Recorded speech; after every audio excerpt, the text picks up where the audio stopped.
Thanks for joining us from the Ohio AgNet Voice You Know with the News You Trust studio, sponsored by Grain Equipment Company, where innovation meets execution, and also in part by Xyway brand fungicide, where you get an unfair advantage. Always read and follow label directions. Here at my studio over the weekend, we had a couple of interesting notes. We did get some what I would call big sleet, up to a quarter of an inch of rain on Friday evening, and by the time we got through most of the day on Saturday, it was still there. Pretty unusual for that to stick around. And at the same time, we had a pretty good thunderstorm to go with it. That seems highly unlikely for February, but it was happening. As we check out other notes, as of Friday, USDA was withholding funds from farmers for conservation programs, despite the White House stating last week that funds going to individuals would not be frozen. Contractors for conservation programs also have been affected by funding freeze. The Iowa Soybean Association, for instance, cited in a letter to lawmakers that $11 million owed to farmers is at risk. Farmers are learning their conservation payments are frozen because the contracts were funded through the Inflation Reduction Act. Two federal judges over the past week have ruled that the Trump administration did not have authority to block funding that was appropriated by Congress. DTN repeatedly sought comments from USDA over which the programs were frozen and questioned why payments to individual farmers were frozen. USDA's press office did not respond. Officials with the Natural Resource Conservation Service also did not respond. At least one Missouri producer posted a video on TikTok worried he would lose his farm because USDA reneged on his cost share contract with NRCS under the Environmental Quality Incentive Program. Over the past few days, Skylar Holden, a 27-year-old first-generation cattle producer in eastern Missouri, had posted multiple videos detailing how he had signed a contract with NRCS. The contract was for $240,000 and now has $80,000 in material purchased and signed contracts to install water lines. Holden said he was told the contract was frozen and nobody knows when the money could be released. In an interview at DTN, Holden expressed frustration because he was initially cautious about signing up for a government program. Once he got started, however, Holden said he was excited about the prospects and what the EQIP improvements could do on his land. He touted NRCS programs on his TikTok account. I made business decisions based on this contract, Holden said. Holden said NRCS staff told him to contact his congressional delegation in Missouri to see if they could help release the funds. Also, the president of the Iowa Soybean Association, Brett Swart, wrote a letter this past week on behalf of the Iowa congressional delegation and all Republicans expressing concern about the freeze. This suspension put the program and his participating farmers at risk. He said that the farmers are contractually owed $11 million for practices implemented in 2024. ISA on Thursday also released a letter detailing the program, and it has added conservation practices on 900,000 acres across 12 states, of which about 300,000 acres are in Iowa. More than 1,000 farmers are participating and receiving an average payment of $33 an acre. The total 5-year payments for farmers are expected to reach $114 million. We ask for your support in advocating USDA to honor its contractual obligations to ISA and its commitment to Midwest farmers, Swart wrote to lawmakers. Today's weather brought to you by Seed Consultants. Simply better performance online at seedconsultants.com. Here's the forecast. Cold air in to start the week, and it's going to be an active week as well. I'm Chief Meteorologist Ryan Martin. Let's take a look at the Ohio Ag Weather Update. I'm taking a look at the setup. Cold air is definitely here. Arctic high pressure being analyzed over the top of us right away here as we get started through this week. I think that high pressure dome is going to give us sunshine for the balance of today, and we'll get sunshine to start tomorrow. But I'm watching an area of precipitation come together in eastern Oklahoma, Arkansas, Boot Hill, and Missouri, and through Kentucky and Tennessee for tomorrow. That's kicking eastward, and I think it's going to drag cloud cover into the southern half of Ohio. I won't rule out a few spits and sprinkles, maybe even a few flurries over the southern quarter of the state, but I think for the most part, moisture wants to stay to our south initially. Secondary surge of moisture coming through later Wednesday afternoon, evening through the overnight into Thursday. Here we can see rain, ice, and snow all. Liquid equivalent precipitation anywhere from 1/10 to 3/4 of an inch. Coverage at 100% of Ohio. Cold air coming in behind it for Thursday afternoon. And then Friday, Valentine's Day, we are chilly with high pressure here, meaning good sunshine. Warm air surges in for the weekend, the 15th and 16th. With the warm air, precipitation comes as well. We've got rain, ice, and snow again. Liquid equivalents can be anywhere from 1/2 to 1.5 inches. Coverage at 100% of Ohio. I think the northern part of the state sees mostly snow. The ice area is going to be thin, but we'll have to watch and see where it wants to set up. We follow it up with cold air to finish the weekend and go into the early part of next week before more snow and rain potentially comes in for the middle of the week of President's Day.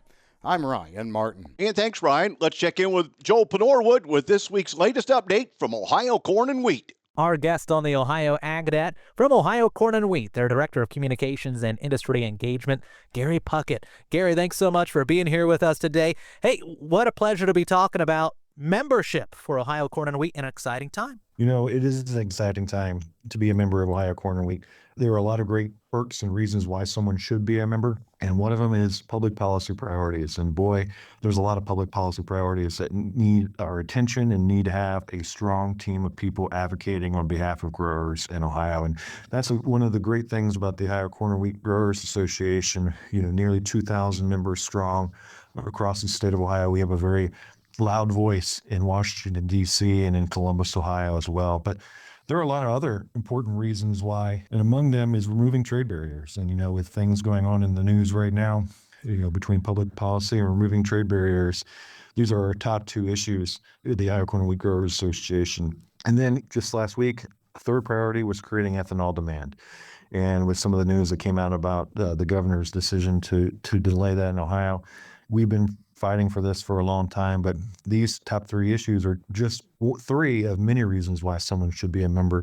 And the list could go on and on, from grassroots advocacy to giving away $15,000 in scholarships this year so far to people entering the agriculture industry, to Commodity Classic discount, to events that we are proud to be a part of. The list goes on, but among them is a $200 seat coupon. 3-year membership is only $195. So really, coming and joining Ohio Corn and Wheat, you get a $200 seat coupon. So we're actually paying you $5 to come and become a member of Ohio Corn and Wheat. What an important thing to consider, becoming a member of the Ohio Corn and Wheat Growers Association. Again, more information at ohiocornandwheat.org.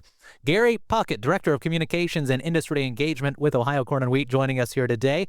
I'm Joel Penorwood reporting. And thanks, Joel. Back with more after this. Here's the scoop. Soybeans are fueling Ohio's dairy farms, one glass of milk at a time. Nationwide, dairy farms use the equivalent of 229 million bushels of soybeans every year. Plus, high oleic soybeans boost milk fat and yield, making farms more profitable. From the fields to your fridge, soybeans power the farms that feed families. Brought to you by Ohio soybean farmers and their checkoff. Morton Buildings is holding their annual Building Value Day sales event, running now until the end of February. If you are looking to build, now's the time to lock in your building project and save. Join them for their open house Friday, February 21st, 8 a.m. to 5 p.m., and Saturday, February 22nd, 8 a.m. to 1 p.m. at one of their Ohio construction centers, Caldwell, Kenton, Wilmington, or Worcester. For more information and to find your local office, visit mortonbuildings.com. Certain restrictions may apply. This offer is available on select building styles. Contact your local construction center for more details. Our next big USDA report comes out tomorrow. We'll release the February crop production and world ag supply and demand estimates. The February edition of WASDE often falls under the shadows of its predecessor, but will likely offer the most accurate view to date of the 24-25 corn and soybean production expectations in South America, and may hold some surprises for the U.S. balance sheet as well. For the corn side of things, corn futures have extended their late fall rally into the new year since USDA surprised the market on January 10th with a sizable cut to the 24 U.S. corn production, as well as cutting U.S. ending stocks to 1.54 billion bushels. What may be the most interesting part for traders to see what's around on the WASDE report, as it will gauge South American production. For this time in February, the most accurate estimate is likely to come out of Argentina, as the Brazilian Safrinha crop, which accounts for north of 75% of the total corn production in Brazil, is in the early stages of being planted. In soybeans, a month ago, the January WASDE served as a catalyst for soybean futures, which have since rallied over 50 cents as a result of the 90 million bushel cut in U.S. ending stocks estimate by USDA in that report. This time around, analysts expect a much more subdued report on the U.S. side of things. Analysts surveyed by Dow Jones are largely mixed on expectations for corn ending stocks, but the average estimate called for a 2 million bushel increase in ending stocks to 382 million bushels. And on the wheat side of things, it looks like last month, USDA kept the U.S. wheat outlook unchanged. For the most part, it increased ending stocks by 3 million metric tons because of higher expected wheat imports due to the strong U.S. dollar, particularly in relation to the Canadian dollar. Demand for U.S. wheat was increased slightly on higher seed usage. Meanwhile, since the report, world wheat prices have steadily risen ahead of the Russian export quota taking effect on February 15th. Back with Ryan Martin's comments on markets after this. Attention, Ohio businesses. Join the Ohio Bureau of Workers' Compensation for the 2025 Ohio Safety Congress and Expo, April 16th through the 18th at the Greater Columbus Convention Center. Connect with industry experts, have hands-on training sessions, explore cutting-edge safety solutions with over 300 exhibitors. Whether you're looking to reduce risks, enhance productivity, or build a stronger safety culture, the Ohio Safety Congress is for you. Register at www.ohiosafetycongress.com. It's free. Over 2,400 pieces of quality equipment will be up for grabs during the Ritchie Brothers Great Lakes Regional Sales Event on February 12th and 13th. Don't miss out on this huge selection of vehicles and machinery suited to a wide variety of industries and applications, including truck tractors, van trucks, pickup trucks, refrigerated trailers, excavators, flatbeds, and more. Level up your buying experience by taking advantage of our pre-sale in-person inspections. Registration for the sale is free and online only. Visit rbauction.com to get started. Again, that's rbauction.com. Today's market analysis is brought to you by the Louis Dreyfus Company. Excited to be building the newest state-of-the-art soybean crush facility in Upper Sandusky, Ohio. Want more information on marketing your soybeans to LDC? Call them at 574-566-2113. Here's Ryan Martin. Grain markets finished weaker last Friday, and it was an interesting close to the week. Here's what I mean. We saw new contract highs on corn and soybean futures put in last Wednesday, but prices definitely retreated after that.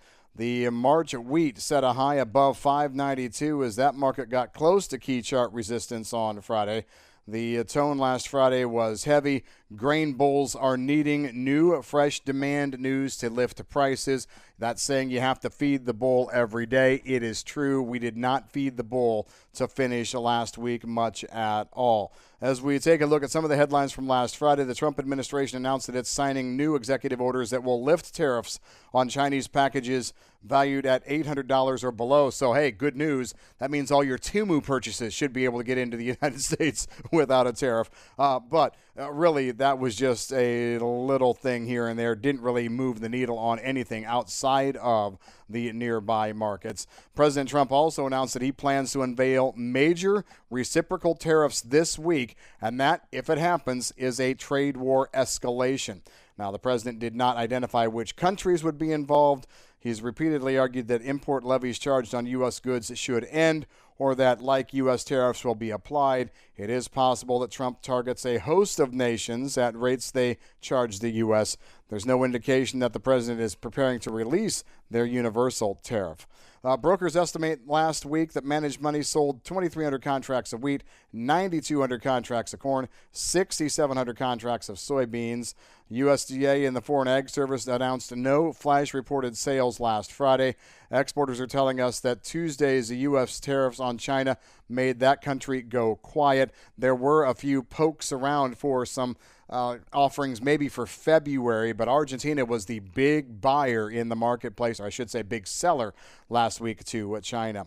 I'm Ryan Martin. And thanks, Ryan. Hey, don't forget an open house for a complete liquidation of Wellman Seeds will be held February 11th and 12th from 9 to 3 with locations in Van Wert, Delphus, and you can get more information online at grainelevatorauction.com. Today's market's brought to you by Seed Consultants. Simply better performance online at seedconsultants.com. Overnight at the open, December corn 4.64 down 2. November beans down, well, make it up a quarter of a cent now at 10.57 3/4. The July wheat down 3.5 at 6.02 3/4. February cattle up 15 at the close at $200.77. February lean hogs up 60 at 87.25. April feeder cattle down 17 cents at 264.82. This is the Ohio AgNet.